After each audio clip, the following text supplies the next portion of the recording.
Welcome to my channel. তোমাদেরকে আজকে আমি দেখাবো কী কী গাছ আমি টপে গেড়েছি এবং কী কী গাছ টপে গাড়া যায়। চ্যানেলটিতে নতুন হয়ে থাকলে সাবস্ক্রাইব করবেন, হ্যাঁ, ভিডিওটিতে লাইক করে যাবেন। চলুন তবে দেখা যাক। প্রথমেই আমি আপনাদেরকে দেখাবো আমার কালো মেঘের গাছ। এটি হলো একটি কালো মেঘের গাছ।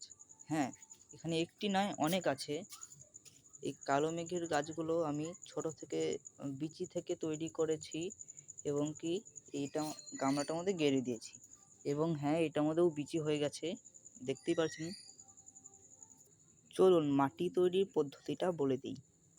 বন্ধুরা, আমি এই মাটিটি বানানোর জন্য প্রথমেই এতে গোবর সার দিয়েছি এবং কি সবজির চোচা পচিয়ে সারটি আমি দিয়ে দিয়েছি।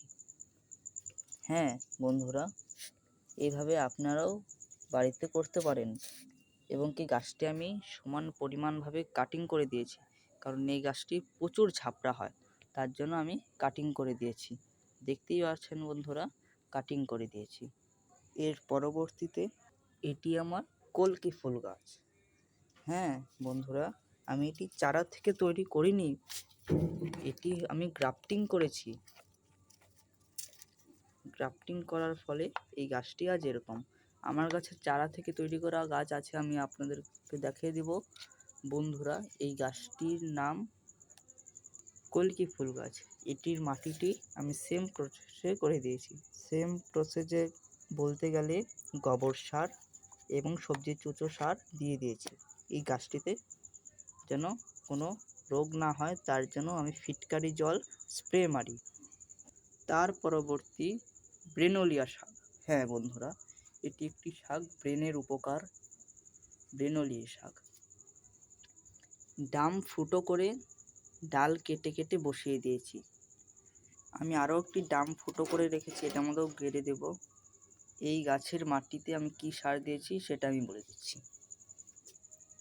এই গাছের মাটিতে আমি দিয়েছি সবজি চুচো সার, গোবর সার, কোকোপিট এবং কি ফিটকারি জলও স্প্রে করি। এই পাতাগুলো রাত্র হলে এরকম বন্ধ হয়ে যায় এবং কি দিন হলে এগুলো খুলে যায়। এর পরবর্তীতে আছে আমার লঙ্কা গাছ। হ্যাঁ বন্ধুরা, এই যে দেখতেই পাচ্ছেন এখানে লঙ্কা হয়েছে। এখানে টোটাল আমি তাও আধা বালতির মতন মরিচ তুলেছি এই গাছটির থেকে, হাইয়েস্ট।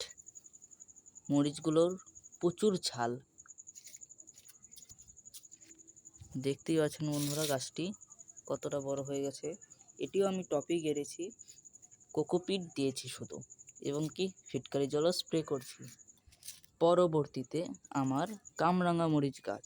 এটি বিশ্বের সবথেকে ঝাল মরিচ। এই যে পৃথিবীর সবচেয়ে ঝাল মরিচ কামরাঙা মরিচ।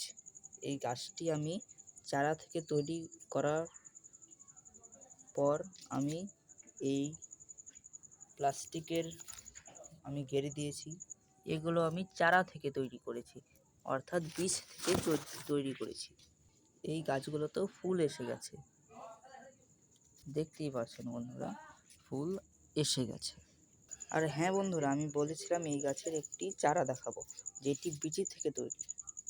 এই যে বন্ধুরা, সেই বীজ থেকে তৈরি গাছটি।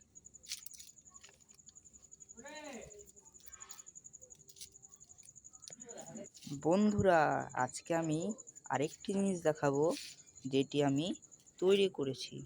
বন্ধুরা, এই গাছটি কাঁঠাল এবং আম গাছটি আমি গ্রাফটিং করেছি। আমি আগেও আম গাছ গ্রাফটিং করেছি সেম প্রসেসে। এটি সফল হয়ে গেছে। এই যে দেখতেই পাচ্ছেন, একটির সাথে অন্য একটি জুড়ো লেগে গেছে। এই যে জুড়ো লেগে গেছে। এই গাছটির বয়স 3 মাস। আমি 3 মাস আগে গ্রাফটিংটি করেছি। বন্ধুরা, এই মরিচের বীজের থেকে আমি চারা তৈরি করেছি। কি সুন্দর বীজ থেকে অঙ্কুরিত হয়েছে এবং কি এই মরিচের বীজও আমার কাছে আছে। ভিডিওটি দেখার জন্য ধন্যবাদ।